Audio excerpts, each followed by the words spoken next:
Hello, everyone, and welcome to English Pod. My name is Marco. My name is Catherine, and today we've got a monologue. We've got one person talking, telling you how to make the perfect sandwich. That's right. She's a chef, and she's going to teach us. She's going to talk about all the ingredients and some tips on how to make a sandwich. So be prepared. This is going to be a really good lesson. And I'm already hungry thinking about it. So let's listen to the dialogue. We'll be back in a moment.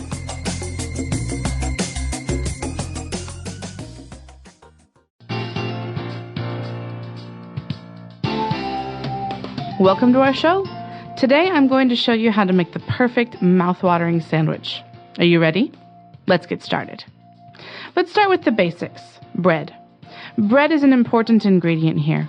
You need to remember one thing. Choose the bread according to the following criteria: freshness, crumb, and color. If you want a closed sandwich, I recommend you first toast your bread in a toaster or oven, or grill it slightly until it gets a light brown color. Now that our bread is ready, let's talk about the ingredients. Of course, each person's palate is different, but I'm going to give you a few tips that you'll be able to use when turning any sandwich into the perfect sandwich. I would strongly recommend you put fresh vegetables in your sandwich. Do not undervalue them, as they play a big role in forming the taste and will make the sandwich more refreshing and light. The best choices here are evident: cucumbers, tomatoes, onions, sweet pepper or chili, lettuce, and of course, herbs. You can't go wrong with them. As for aubergines, mushrooms, and asparagus, I would recommend you first grill them slightly with a little touch of olive oil. Last but not least, we have a wide variety of condiments that we can add to our perfect sandwich. We can be subtle and add just a touch of salt and pepper, or we can combine mustard sauce, mayonnaise, ketchup, or even caviar to achieve a stronger flavor. It's always a good idea to cut your sandwich in triangles or manageable pieces to avoid all your ingredients falling out and staining your shirt. That's all the time we have for today, but join us next time where we'll be going over how to make the perfect lasagna. Till next time!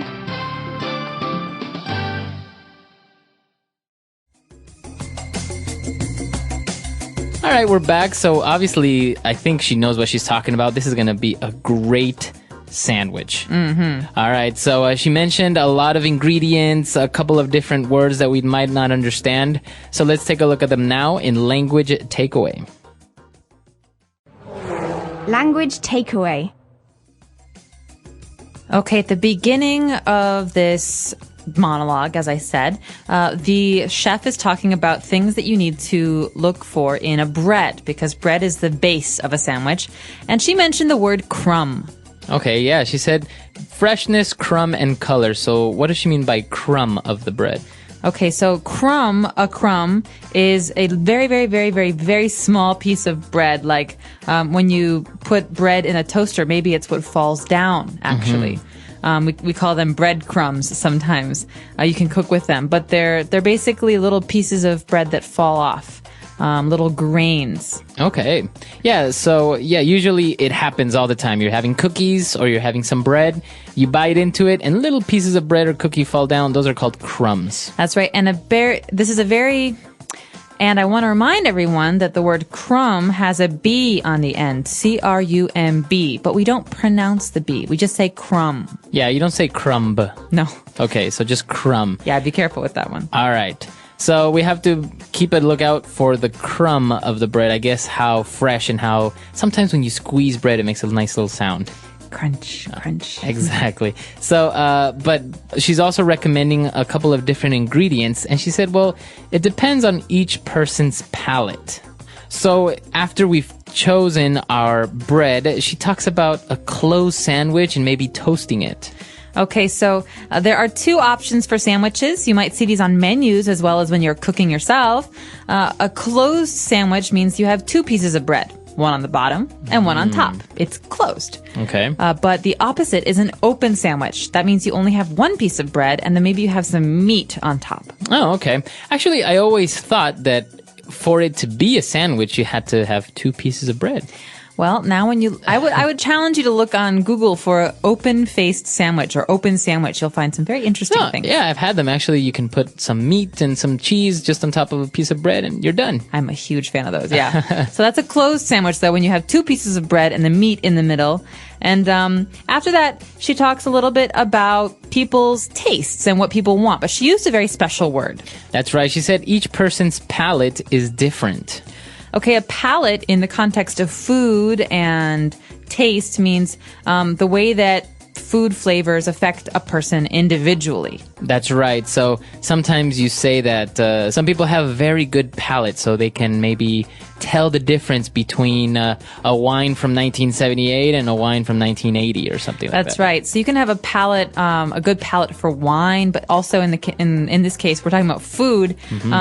I could say I have a very sensitive palate, so I don't like to use very, very strong flavors. Okay. So the palate is basically your taste. It's actually a physical part of your mouth. It's the top of your mouth. Where your tongue can touch the top of your mouth. The roof of your mouth, exactly. And it's not just your ability to taste sweet. It's sweet and salty and sour and all these different flavors. Okay, so a person's palate. Now, herbs, right? Now moving on to the main ingredients. She mentioned a lot of easy ones like tomatoes, onions, lettuce. But then we got into a little bit more specific things, like, for example, this word that's always mispronounced, herbs. Actually, you can say herbs. It's a very British thing to do, though. Americans and Canadians say herbs. It has an H in the front. That's why it's confusing. Okay, so we can accept basically if somebody says herbs, but I guess in American English it's more commonly pronounced as a silent H. That's right, herbs. Herbs. And what are herbs, you might be asking? Well, herbs can come in many different shapes and sizes. They're usually green. They're usually grown. They're ways of giving food different flavors. And so basil, for example, is an herb. It's a big green leaf, something that we use in pesto, for example. Okay. You can also have rosemary or mint. These are all kinds of herbs. Okay. Some people even have an herb garden. That's right. They grow their own herbs. Okay. So now moving on to these weird looking vegetables. For example, aubergines. Okay, aubergines are the same as eggplants. So you might hear this word sometimes.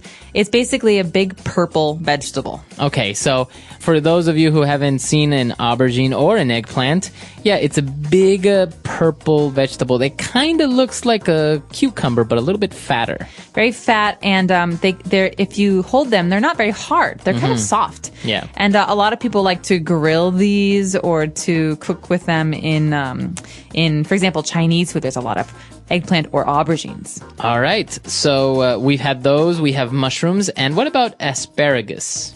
Asparagus is actually one of my favorite foods, but it's very strange looking. It's kind of green and it kind of has this little head, right? That's right. It's long. It's green. It's kind of like a pencil, but at the very top, it's like a plant almost. Yeah. They have a very strong taste, and many people don't like asparagus. That's right. And the Germans, I think, actually, Germans and the Dutch have special asparagus that's white. Oh, really? It's called Spargel. Oh, wow. But if any of you know what that is, it's basically a white asparagus. But asparagus is very popular in a lot of parts of the world. Okay, so now we have our vegetables, we have our bread, but now we need to add a little bit of extra flavor to the sandwich. So this is where we add some condiments. Okay, so condiments are a category. You can have many different kinds of condiments. The most common are salt and pepper. Okay, so a condiment is a category of the things that you would add flavor to. As you said, salt, pepper. But here they mention, for example, mayonnaise or ketchup. Ooh, and mustard as well. These are all condiments. Okay. So in different parts of the world, they have different kinds of condiments. I've seen, for example, a lot of vinegar in Asia. You can also have hot pepper flakes like in Europe. Yeah. The condiments that you add to your sandwich are varied. I've seen people put all types of condiments in their sandwich. And for example, one that may be a little bit strange or maybe a little bit more expensive condiment is caviar. Okay, so caviar is not always considered a condiment. It can be, but it can also be eaten alone. But it's basically just fish eggs. They're little fish eggs. Very small. It always usually, in people's mind, it's kind of like a fancy food, very luxurious, very expensive. Well, it can be very expensive if you get like beluga caviar. A lot of caviar comes from the Caucasus and Russia and Ukraine, these places, and it's very, very salty in flavor. That's right. So that is also considered a condiment in our case because we're using it for a sandwich, right? Okay, so a lot of words there, a lot of interesting things going on in our sandwich. Why don't we move on now to Fluency Builder, where we're going to take a look at some phrases. Fluency Builder. All right, so let's go back to the very beginning of the dialogue when she said, all right, let's start with the basics. Okay, the basics is a set phrase in this context. We can say this about many different things, but the basics basically refers to the most simple ingredients or the most simple elements. In this case, bread, bread or meat. But you can also talk about the basics in other contexts, like clothes shopping. Like, you know, when school started when I was a kid, my mom always used to buy me the basics. So t-shirts and socks. Exactly. So I guess the basics are the absolute necessary things. Yes. Right? That are, and also very simple. So for example, if you talk about dancing, the basics would be maybe a certain sequence of steps that important, essential, right? That's right. And would caviar be a part of the basics, for example? No. No, that's an extra. Okay. So this is what we refer to when we say the basics. Now our chef, when she continued talking about her sandwich, she said, I would strongly recommend you use fresh vegetables in your sandwich. Okay, so you can say I would recommend this, but to strongly recommend is to have a very, very strong feeling about something. That's right. You're saying to the person, basically, do it. You must. Yeah. So if maybe your friend is sick, you can say something like, I would strongly recommend you go to the doctor today. That means you really, really should go to the doctor. I would be upset if you didn't. It's kind of formal though. It seems like you would maybe use it with a boss, with your boss, Yep. or maybe with a person you don't really know that well. But with your friend, you would say, I really think you should go to the doctor. Yeah. But you can say it in both contexts. But yeah, definitely more of a formal thing. Okay. So we strongly recommend that you... No. Okay. All right. So now for our... last phrase, right? Where are we? Last but Last. All right. Now moving on to our next phrase. When she started talking about the condiment, she said, last but not least, we have a wide variety of condiments. Okay, this is a very, very common phrase. It's a set phrase. You will hear these words together very often. Last but not least.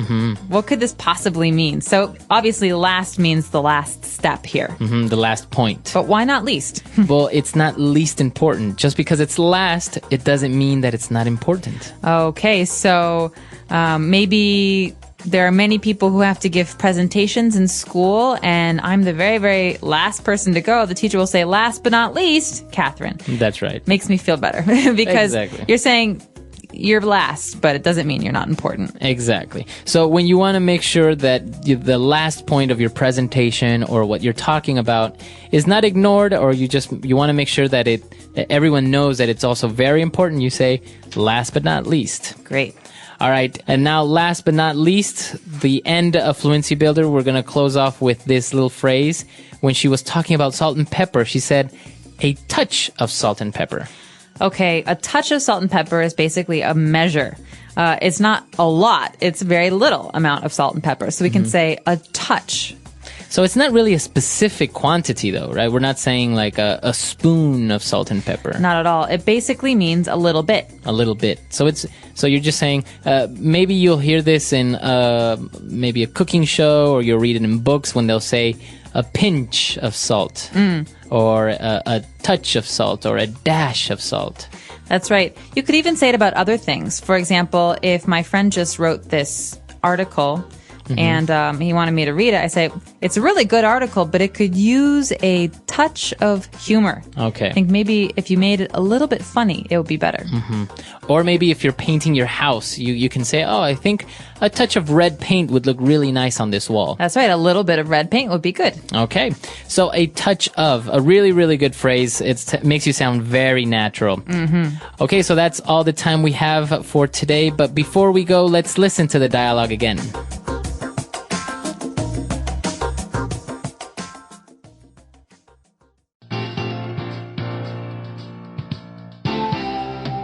Welcome to our show. Today I'm going to show you how to make the perfect mouth-watering sandwich. Are you ready? Let's get started. Let's start with the basics. Bread. Bread is an important ingredient here. You need to remember one thing. Choose the bread according to the following criteria: freshness, crumb, and color.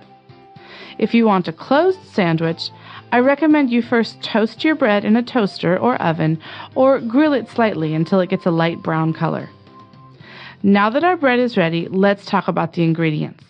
Of course, each person's palate is different, but I'm going to give you a few tips that you'll be able to use when turning any sandwich into the perfect sandwich. I would strongly recommend you put fresh vegetables in your sandwich.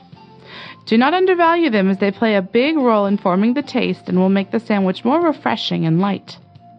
The best choices here are evident: cucumbers, tomatoes, onions, sweet pepper or chili, lettuce, and of course herbs. You can't go wrong with them. As for aubergines, mushrooms, and asparagus, I would recommend you first grill them slightly with a little touch of olive oil. Last but not least, we have a wide variety of condiments that we can add to our perfect sandwich. We can be subtle and add just a touch of salt and pepper, or we can combine mustard sauce, mayonnaise, ketchup, or even caviar to achieve a stronger flavor. It's always a good idea to cut your sandwich in triangles or manageable pieces to avoid all your ingredients falling out and staining your shirt. That's all the time we have for today, but join us next time where we'll be going over how to make the perfect lasagna. Till next time!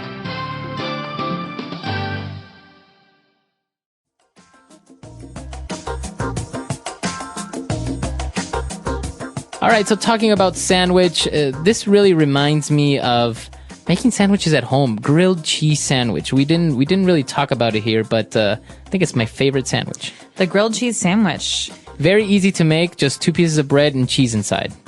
Do you use butter, though? Yes. Yeah, so you have to butter the bread, and so when you grill it, it gets really nice and brown. Yeah. Actually, I'm not a very big sandwich fan when I'm having, for example, a meal like lunch.